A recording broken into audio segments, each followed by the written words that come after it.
네, 안녕하세요. 오약사의 약이야기의 오현진 약사입니다. 이번 영상은 약물 대사 속도에 변화가 생겨나는 약물 상호작용에 대한 두 번째 영상인데요. 이전 영상에서 대사 효소 유도에 대해서 알아봤고, 이번 영상에서는 대사 효소 억제에 대해서 살펴보겠습니다. 대사 효소 억제라 하면 대사 효소의 활성이 감소하면서 효소의 기질이 되는 약물의 대사가 느려지게 되는 상태입니다. 네, 이제 그 약물 대사랑 관련된 이제 약물 상호작용은 두 가지 메커니즘으로 될 수 있다라고 앞에서 말씀드렸는데요. 그 두 번째가 바로 대사 효소 억제에 의한 약물 상호작용이고요. 그래서 이번 영상에서 살펴보도록 하겠습니다. 네, 이전 영상에서도 본 그림인데요. 여기 이제 페이즈 1에서 약물 대사를 주로 담당하는 이제 효소들이 나와 있고, 여기 인히비러가 나와 있죠. 그래서 이러한 효소들의 활성을 억제하는 그러한 이제 약들이고요. 그리고 substrate가 적혀져 있습니다. 그래서 이러한 효소들의 기질이 되는 약들이죠. 그래서 이 substrate에 해당하는 약과 인히비러에 해당하는 약들을 같이 쓰게 되면은 이제 약물 상호작용이 어떻게 나타나는지 알아보도록 하겠습니다. 네, 사이토크롬 P450 엔자임의 억제란 무엇인가 보면은 이제 어떤 약들은 이제 일부 약물 대사 효소의 효소의 활성을 감소시킨다고 말씀을 드렸습니다. 그래서 이로 인해서 대사 효소의 기질이 되는 약의 대사 속도가 느려지게 되는데요. 그럼 결과적으로 기질이 되는 약의 혈중 농도가 높아지면서 부작용과 독성 위험이 증가될 수가 있습니다. 대부분의 경우는 이렇게 될 거고요. 그래서 대사가 느려지게 되면 부작용이 커지는. 그런데 일부 약들은 이제 기질이 되는 약들이 비활성인 경우에, 이제 프로드럭인 경우에는 대사를 받아서 대사체가 만들어지면 그 대사체들이 활성형인 경우가 있습니다. 그러면 이 대사체들이 활성형인데 이런 대사체가 만들어지는 게 이제 생성이 줄어들면서 우리 약효가 감소될 수가 있습니다. 그래서 이제 어떤 약이냐에 따라서 이렇게 그 결과가 달라지는 거죠. 대부분의 경우는 1번이 될 건데요. 그래서 프로드럭의 경우에는 오히려 약효가 감소되는 문제가 생긴다라고 이해하면 되겠습니다. 네, 그럼 자, 이제부터 이제 약물 대사에 영향을 많이 준다라고 알려진 대표적인 6가지 효소에 대해서 알아보도록 하겠습니다. 먼저 CYP1A2 효소를 볼 건데요. 이 표를 보시면 이제 효소의 활성을 억제하는 이니비러가 쭉 나와 있고 인듀서가 나와 있고 인듀서는 지난 영상에서 한번 살펴봤습니다. 그리고 여기 이제 기질이 되는 substrate이 이렇게 나와 있습니다. 그러니까 참고로 이 표에 나와 있는 것들은 이제 대표적인 몇 가지 예시를 적은 것이고요. 이것보다 훨씬 많은 약들이 뭐 이니비러에 해당이 되고 훨씬 많은 약들이 substrate에 해당이 됩니다. 그래서 모두 다 적는 것은 불가능하기 때문에 대표적인 몇 가지만 여기 적었고요. 밑에 보시면 이렇게 보면 이니비러에 플러스 표시가 이렇게 되어 있는 것이 있습니다. 플러스 표시가 두 개가 되어 있는 것은 strong inhibition. 그래서 inhibition 그 효과가 아주 강한 것들이고요. 이제 하나가 있는 것은 moderate inhibition. 그래서 중간 정도 이제 그 억제 효과를 나타내고, 아무것도 표시가 없다. 저희 없는 것들은 이제 weak or undefined. 잘 알려지지 않았거나 어느 정도 강도인지 아니면 약한 것들은 이제 표시가 없습니다. 그리고 이제 여기 들어가 있는 이제 그 substrate은 이 대사 효소로 주로 대사가 되는 약들만 이제 적어놨습니다.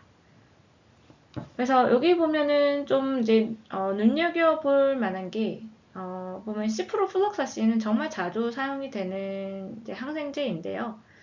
여기에 이제 그 기질에 보면은 카페인이 있습니다. 그래서 이 시프로플록사신은 이제 CYP1A2를 한 중등도 정도 이렇게 억제하는 효소입니다. 그런데 이제 카페인이 CYP1A2 효소에 의해서 분해가 됩니다. 그래서 이 둘을 같이 먹게 되면은, 그래서 커피를 정말 자주 마시는 사람이 시프로플록사신을 복용하게 되면은 카페인의 분해가 조금 느려지는 그러한 이제 영향이 있을 수가 있습니다. 그래서 카페인이 좀 민감한 환자들은 그러니까 카페인 대사가 좀 느려지면서 조금 더 평소보다 카페인의 영향이 강하게 나타날 수 있겠습니다.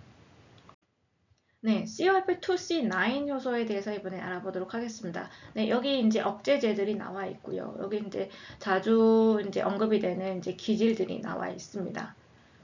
그래서 뭐 이걸 보면은 이제 뭐 예를 들어서 하나 보면은 플루코나졸은 경우는 정말 자주 사용되는 항진균제입니다.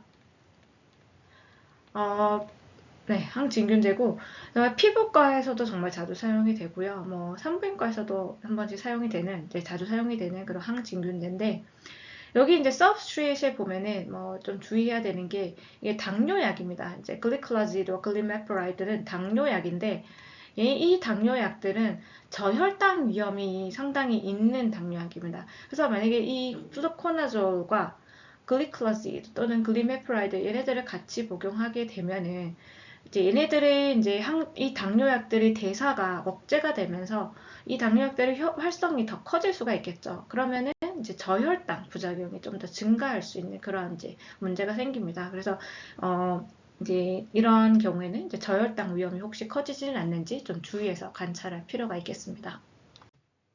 네, 이번에는 이제 CYP2C19을 보도록 하겠습니다. 그래서 이 효소에 보면 여기 스타 표시가 있는데요. 이거는 이제 genetic polymorphism이 존재한다라는 뜻입니다. 즉 유전적 다양성이 존재하는 거죠. 그래서 어떤 사람들은 이 대사 효소의 활성이 매우 클 거고, 어떤 사람들은 이제 활성도가 매우 낮고 이럴 수가 있습니다. 그래서 여기 이니비러에 보면은 이제 오메프라졸, 에소메프라졸이 있는데 얘네들은 정말 자주 사용이 되는 위산 분비 억제제입니다. 네, 억제제이고 네, 정말 자주 사용이 되는 약입니다. 그리고 여기 이제 서브스트레이트에 보면은 뭐 여러 가지가 적혀져 있는데 클로피도그렐 같은 경우가 아주 좀 중요한 이제 예시가 되는데 클로피도그렐은 항혈전제입니다. 그래서 관상동맥 질환이 있는 환자분들이 좀 많이 드시고요. 그런데 이 약은 프로드럭입니다. 그래서 처음엔 이제 이 약 자체로는 활성이 없습니다. 그런데 간에서 이 여러 가지 효소 에 의해서 대사가 되어서 활성을 나타냅니다. 근데 이 활성형으로 만드는 여러 효소들이 있는데 그중 하나가 CYP2C19입니다. 그렇다고 이 2C19 한 가지만 이제 역할을 하는 건 아니고요. 여러 가지 효소들이 이제 관여를 해서 활성형으로 만들어줍니다. 네, 그래서 활성형이 돼서 이제 항혈전 효과를 나타내는데, 그래서 문제는, 이 이제 CYP2C19의 폴리모피즘이랑 관련해가지고 여러 임상 연구 데이터를 보다 보면은 이제 뭐 스텐트 시술을 한 다음에 클로피도그렐을 복용한 환자들을 추적 관찰을 해보니까 이제 이 효소의 이제 poor metabolize인 사람들, 그래서 이제 이 효소의 활성이 상당히 떨어진 사람들의 경우에는 이제 클로피도그렐을 활성화시키는 기능이 떨어지게 됩니다. 그래서 노멀 정상적인 메타볼라이저에 비해서 심혈관 이벤트가 발생한 비율이 더 높다라고 나왔습니다. 그래서 클로피도그렐의 이제 기능이 효과가 많이 떨어지게 되는 거죠. 그리고 약물 상호작용이랑 관련해서도 이제 오메프라졸과 에소메프라졸이 이제 억제제라고 이렇게 나와 있잖아요. 근데 물론 여기 보면 플러스 표시가 하나도 없습니다. 그래서 weak의 이니비러에 해당이 됩니다. 그렇게 이제 효소의 활성을 억제시키는 그 기능이 그렇게 강하지는 않습니다. 그런데 어쨌거나 이제 오메프라졸이나 에소메프라졸을 클로피도그렐과 같이 쓰게 되면은 또 역시 클로피도그렐이 활성형으로 바뀌는 이 과정을 좀 저해할 수 있는 거죠. 그래서 이제 일단 이론적으로 항혈전 효과가 떨어질 수 있다. 그래서 이제 환자에게 심혈관 이벤트가 증가하는 그런 이제 나쁜 결과가 생길 수 있다. 이렇게 이론적인 우려가 존재합니다. 그리고 또 실제로 그러하다라는 임상 결과도 있습니다. 그런데 또 어떤 임상 연구들을 보면은 유의미할 만한 그런 영향이 없다라는 결과도 있습니다. 그러니까 약물 상호작용이 뭐 유의미할 만한 그런 이제 영향을 주지 않는다라는 결과가 있는 거죠. 그런데 이게 이제 아예 그럼 왜 이렇게 믹스드 리절트가 나오냐? 여러 가지 뭐 이유가 있을 수 있는데요. 일단 뭐 사람마다 이렇게 그 효소의 활성 자체가 좀 너무 다르다는 것도 있고, 그리고 아까 말씀드린 것처럼 이제 클로피도그렐이 활성형으로 바뀌는 데 있어서 CRP2C19의 영향만 있는 게 아니고 다른 이제 그 대사 효소들도 많이 관여를 합니다. 물론 2C19이 가장 좀 큰 비중을 차지하긴 하지만 다른 대사 효소들도 존재를 하고요. 그리고 오메프라졸과 에소메프라졸이 억제 효과를 나타내는 이 이제 영향 자체가 이제 약합니다. 뭐 이렇게 여러 가지 이제 요인에 의해서 네, 클로피도그렐의 어떤 이제 그 활성화 그리고 이제 뭐 이런 이제 심혈관 이벤트가 증가되게 되는 그러한 결과라든지 이런 거에서 그 어떤 그 연결이 좀 약하게 나타나는 거죠. 네, 그렇다고 해서 이게 아예 뭐 약물 상호작용 위험이 없는 건 아니고요. 이제 그 이론적으로도 이제 존재하게 되고 약물 상호작용 위험은 존재합니다. 하지만 그게 임상적인 어떤 영향으로 연결되는 그 연결고리가 좀 약한 편이죠. 여러 가지 이제 다른 요소들이 많이 이제 관여를 하기 때문에. 어쨌거나 이제 이게 이론적으로도 이제 존재하는 거고 일부 임상 연구에서도 실제로 그 영향이 있다라고 나온 게 있습니다. 그래서 치료 가이드라인을 보면은 이제 가능하면 클로피도그렐을 사용하는 환자에서 위산 분비 억제제를 사용할 때 오메프라졸이나 에소메프라졸 사용하지 말고 다른 이제 위산 분비 억제제를 사용하라라고 이제 권고하고 있습니다. 왜냐면 위산 분비 억제제가 뭐 오메프라졸이나 에소메프라졸만 있는 게 아니니까요. 그래서 다른 것들은 이제 쓰라고 이렇게 되어 있습니다. 그래서 여기에 대해서도 뭐 나중에 기회가 되면 이제 다른 영상을 한번 만들어 볼 예정입니다. 네, 이번엔 CYP2D6를 보겠습니다. CYP2D6에도 유전적 다양성이 존재합니다. 그리고 이제 CYP2D6는 약물 상호작용이 꽤 많이 존재하는 정말 중요한 효소입니다. 이 효소에 의해서 대사가 되는 약들도 정말 많고요. 그리고 이제 약물 상호작용을 일으키는 약들도 저는 여기에 이제 4가지만 적었지만 실제로 정말 많이 존재하고 있습니다. 그리고 이제 이 CYP2D6를 억제하는 이 억제제들을 보면은 이제 주로 우울증 같은 이제 뭐 우울증, 항불안증 뭐 이런 쪽에 이제 쓰는 정신과 약물들이 좀 많이 있고 그리고 또 뭐 신경통에 쓰는 이제 그런 약도 있습니다. 그래서 뭐 파록세틴, 플루옥세틴, 뭐 부프로피온, 들럭세틴 다 이제 항불안제, 항우울제로 사용되는데 들럭세틴 같은 경우에는 이제 거기에 더해서 뭐 신경통을 줄이는 데도 사용이 되는 약들이고요. 모두 지금 이제 플러스 표시가 2개가 있죠. N은 하나고, 그래서 강력한 또는 이제 뭐 중등도 정도의 이제 억제제들입니다. 그리고 여기 서브스트레이트를 보게 되면은 뭐 중요한 기질로는 뭐 코데인, 트라마돌, 타목시판, 뭐 그다음 베라블로커, 그래서 모두 다 정말 중요한 이제 약들이고요. 어, 여기 보면 이제 얘네들이 다 프로드럭이라고 되어 있죠. 그래서 앞에 영상에서 그 약물 대사에 대해서 이제 설명을 드린 그 영상에서 프로드럭의 개념과 그리고 이 유전적 다양성에 대한 설명을 드릴 때 이제 예시로 트라마돌과 코데인을 이제 설명을 드렸었는데요. 그래서 2D6 억제제를 이런 이제 트라마돌, 코데인, 타목시펜과 이런 이제 억제제를 같이 쓰게 되면은 프로드럭이 활성화가 되는데 이제 그 활성화가 되는 정도가 감소하게 됩니다. 그러면서 약들의 효과가 떨어지게 됩니다. 그래서 코데인이나 트라마돌의 진통 효과가 떨어지게 되는 거고 타목시펜은 이제 활성화가 돼서 이제 항암 작용을 나타낼 텐데 그 작용도 이제 기능이 떨어지게 되는 거죠. 네, 이제 마지막으로 CRP3A4를 보도록 합시다. 이거는 정말 중요한 효소입니다. 왜냐면 CRP3A4에 의해서 대사되는 약물이 정말 많습니다. 거의 뭐 시중에 나와 있는 약들 중에 한 30에서 50% 정도는 CYP3A4에 의해서 대사가 된다라고 나와 있습니다. 그리고 억제제도 많고요. 유도제도 많습니다. 그래서 이제 정말 중요한 대사 효소이고요. 여기에 보면은 이제 참고로 이제 플루코나졸 같은 경우에는 여기 억제제라고 나와 있는데 플루코나졸은 상당히 좀 용량 의존적인 면이 있어서 이제 저용량으로 쓸 때는 CYP2C9 억제제로만 작용을 하고요. 이제 이렇게 CYP3A4까지 억제를 하려면은 이제 고용량이 되어야 합니다.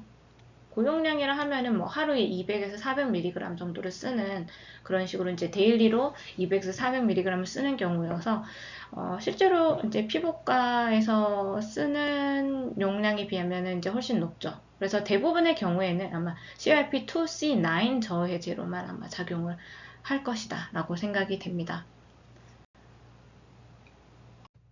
네, 여러 가지 대사 효소와 대표적인 억제제들을 살펴봤는데요. 그런데 이제 대사 효소 억제는 크게 가역적 억제와 비가역적 억제로 나뉩니다. 영어로는 이제 reversible, 즉 가역적, irreversible, 비가역적 이렇게 나뉘어지고요. 그래서 가역적 억제제와 비가역적 억제제에 대해서 좀 더 살펴보도록 하겠습니다.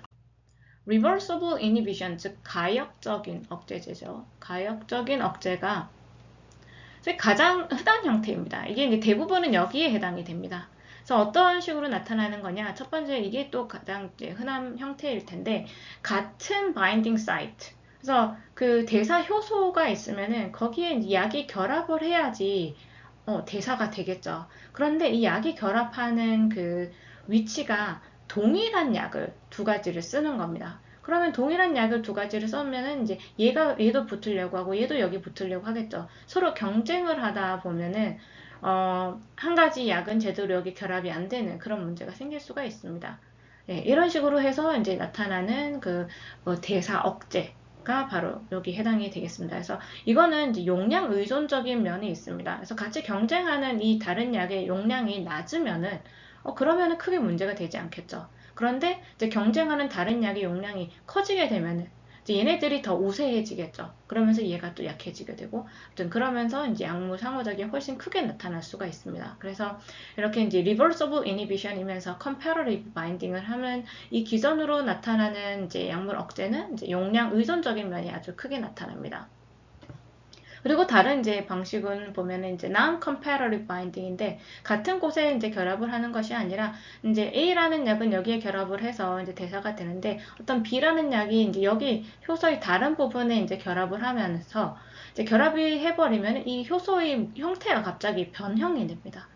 B라는 약이 여기 이제 다른 곳에 결합을 했더니 효소의 형태가 변형이 되면서 A라는 약이 여기에 더 이상 결합을 하지 못하도록 되는 이러한 문제가 생길 수가 있습니다. 그러면은 이제 A라는 약의 이제 대사가 제대로 되지 않겠죠. 하지만 이제 이런 식으로 이제 약물 상호작용이 나타나는데 만약 이 B라는 약이 여기 결합을 한 다음에 이제 떨어졌다 붙었다가 가역적으로 된다면 여기 이제 reversible이면서 non-comparative binding에 해당하는 이제 이런 약물 상호작용이 되는 거죠. 그리고 이제 irreversible inhibition은 뭐냐? 이제 좀 예외적인 몇몇 약에 해당하는 이제 약물 상호작용 기전인데요. 이렇게 어떤 약이 이렇게 대사 효소에 결합을 하게 되면은 이게 아주 안정된 그런 컴플렉스를 형성을 하게 됩니다. 그러면서 떨어지질 않습니다. 그래서 떨어지질 않고 여기 딱 붙어가지고 다른 약이 결합을 하지 못하게 방해를 할 수가 있겠죠. 그리고 얘는 절대 떨어지지 않습니다. 그러면은 이제 이 효소는 더 이상 못 쓰는 효소가 돼버립니다. 그래서 이 경우에는 이 irreversible inhibition인 경우에는 아주 강력한 이제 억제 효과를 나타나게 됩니다. 그래서 이렇게 이제 irreversible inhibition을 일으키는 효소들 예를 보면은 클레리스로마이신, 이리스로마이신 이런 항생제에 해당이 되고요. 마크롤라이드계 항생제이고 이트라코나졸, 항진균제죠. 질타이아셈, 그래서 이거는 이제 심장약이고요.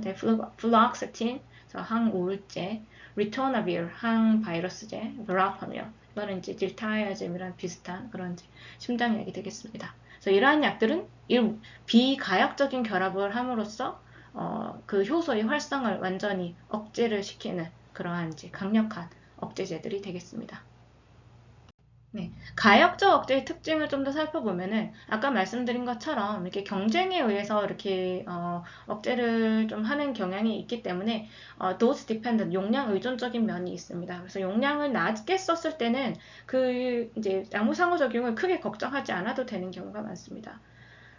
그리고 이제 onset과 offset이 어떻게 나타나냐? 그러니까 약물 상호작용이 나타나는 시작하는 시점과 그다음에 약을 중단했을 때 이제 끝나는 시점이 어떻게 되는가 하면은 상당히 즉각적입니다. 이제 약을 이렇게 이니비러에 해당하는 약을 이제 시작을 하게 되면은 그리고 그로부터 한 1에서 4일 내에 그 효소 기능 억제가 시작이 됩니다.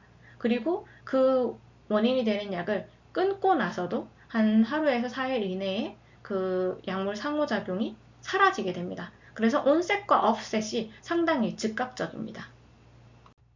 네, 그리고 비가역적인 억제를 살펴보도록 하겠습니다. 비가역적 억제는 아까 말씀드린 것처럼 stable complex, 아주 안정화된 착화함을 형성을 하면서 그 효소에 들러붙어서 떨어지지 않는 거죠. 그래서 아예 그 효소가 사용이 안 되게끔, 그래서 못 쓰게 되게끔 하는 그러한 이제 억제 기전을 가진 약들이고요.